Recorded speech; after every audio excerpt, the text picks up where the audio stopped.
আসসালামু আলাইকুম দর্শক, আমি এস এম মেহেদী হাসান চলে আসলাম আমার অফিস থেকে আজকে একটা বিষয় নিয়ে আলোচনা করার জন্য।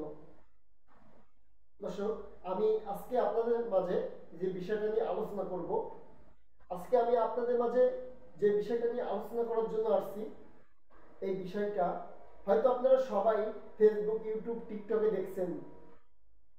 এই বিষয়টা এই কয়েকদিন ধরে ভাইরাল একটা বিষয়। দর্শক, এই যে ছোট্ট একটা মেয়েকে তার পরিবারের সাথে ঝগড়া বলে পাড়ার অন্য একটা মহিলা এই ছোট্ট মেয়ের জীবনটা নিয়ে নিল বা তাকে মেরে ফেললো। ছোট্ট মাসুম একটা বাচ্চা, এই ছোট্ট মাসুম একটা মেয়ে, এই ছোট মাসুম একটা মেয়েকে তার জীবন দিতে হলো। তার কোনো অপরাধ ছিল না, তার কোনো দোষ ছিল না।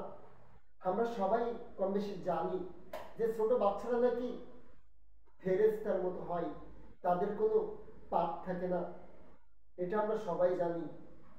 তারপরেও এই মাসুম বাচ্চাটাকে তার জীবন দিতে হলো শুধু তার পরিবারের সাথে যে মেরে ফেললো তার সাথে একটু মনোমূল্য, একটু তার সাথে ঝগড়া গ্যামজাম, তাদের জন্য এই ছোট মেয়েটার জীবন দিতে হলো। দর্শক, আমার এই সুপার পাওয়ার টিভি ইউটিউব চ্যানেলটা লাইক, কমেন্ট এবং শেয়ার করে এবং সাবস্ক্রাইব করে আপনারা আমার পাশে থাকবেন। বেশি বেশি করে আপনারা সাবস্ক্রাইব করুন আর ভিডিওগুলো শেয়ার করুন আপনার বন্ধুদের মাঝে। আর কেউ যদি আপনারা আপনাদের জীবনে ঘটে যাওয়া কষ্টের, আনন্দের কোনো গল্প শেয়ার করতে চান, তাহলে অবশ্যই আমাদের অফিসের সাথে যোগাযোগ করুন। আমাদের অফিসের সাথে যোগাযোগের নাম্বার 01781752391।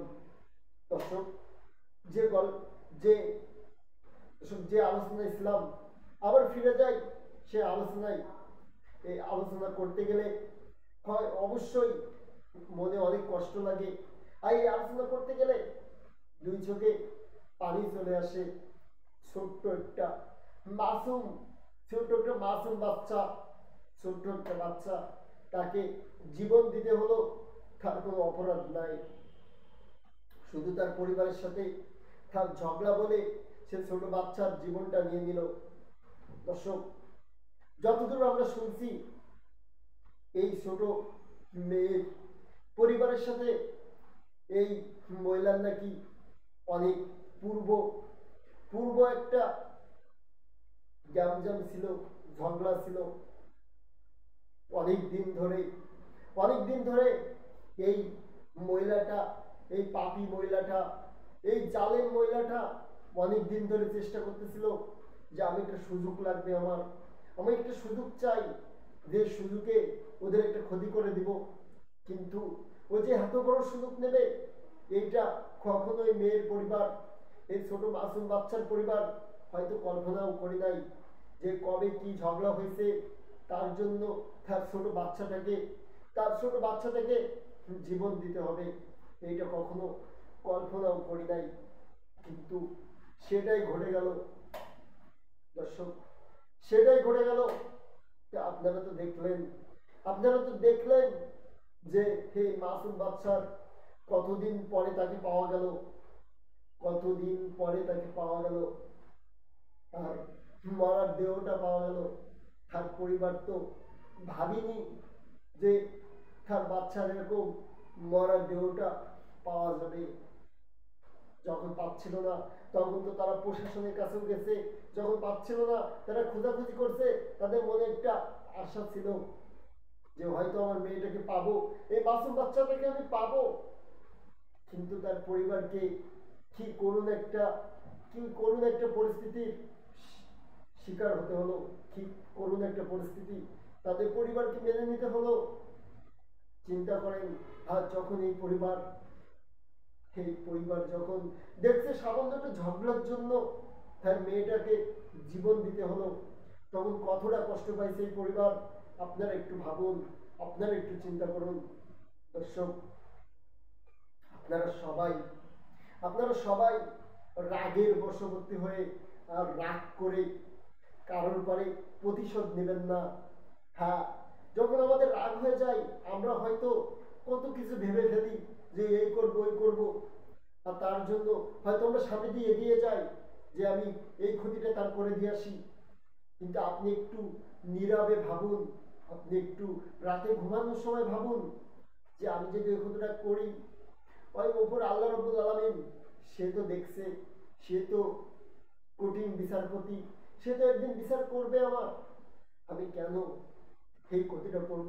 হ্যাঁ, আপনার পরে অন্যায় হয়েছে, আপনি আল্লাহর কাছে বারবার কান্না করেন, আল্লাহর কাছে বারবার আপনি বলেন যে আল্লাহ আমার সাথে অন্যায় হচ্ছে। আর যদি আপনি প্রতিবাদ করতে পারেন তাহলে সামনাসামনি প্রতিবাদ করুন যে আপনার সাথে অন্যায় হচ্ছে। কিন্তু আপনারা কেউ রাগের বশবর্তী হয়ে এরকম কোনো মাসুম বাচ্চার প্রতি কখনো এরকম ব্যবহার করবেন না, আর এরকম নির্মম পরিহাস বানাবেন না। এরকম মাসুম বাচ্চাকে মেরে ফেলে বা তার বাচ্চাকে মেরে ফেলে বা তার সম্পদকে মেরে দিয়ে কখনো কখনো কিন্তু আপনি প্রতিশোধ নিলেন না। একদিন না একদিন এই পাপের, এই যে আপনি প্রতিশোধ নেওয়ার জন্য যে পাপটা করলেন, এই পাপ একদিন না একদিন হলেও আপনার এই পাপের জন্য শাস্তি আপনাকে ভোগ করতেই হবে। সেটাই দুনিয়ার পারে হইতে পারে বা মৃত্যুর পারে হইতে পারে। আপনারা যখন বেশি রাগ হয়ে যাবে আপনারা কি করবেন? কোরআনের ভিতরে আছে যদি বেশি রাগ হয়ে যায়, হাদিসের ভিতরে আছে যদি বেশি রাগ হয়ে যায় 2 হাত এইভাবে মাথার পরে দিন, দিয়ে এইভাবে শুয়ে থাকুন মাটিতে, পুরো মাটিতে শুয়ে থাকুন। বাসায় টাইলস আছে, টাইলসের পারে শুয়ে থাকুন, কিছুক্ষণ নীরবে থাকুন, সবকিছু মাথা থেকে বের করে দিন। আস্তে আস্তে দেখবেন এই রাগটা আপনার ঠিক হয়ে যাবে, এই রাগটা আপনার পানি হয়ে যাবে। আর বেশি রাগ হয়ে গেল, আর আপনার পরে যদি অন্যায় হয় আল্লাহর কাছে বলুন, আর সামনাসামনি এইভাবে প্রতিবাদ করুন যে আমার পরে অন্যায় হচ্ছে, আমি এই অন্যায় প্রতিবাদ করব, আমি অন্যায় প্রতিবাদ করতে পারি। কিন্তু কেউ এই পিছে পিছে কারোর এইরকম বড় ক্ষতি করবেন না, কারোর সম্পদের পরে ক্ষতি করবেন না, কারোর এরকম বাচ্চা তারপরে ক্ষতি করবেন না, কারোর এরকম পরিবারের পরে ক্ষতি করবেন না। এতে আপনি পাপী হয়ে গেলেন। আর এর জন্য আল্লাহ রাব্বুল আলামিন একদিন না একদিন হলো আপনাকে এর এর জন্য আপনাকে শাস্তি দিবে।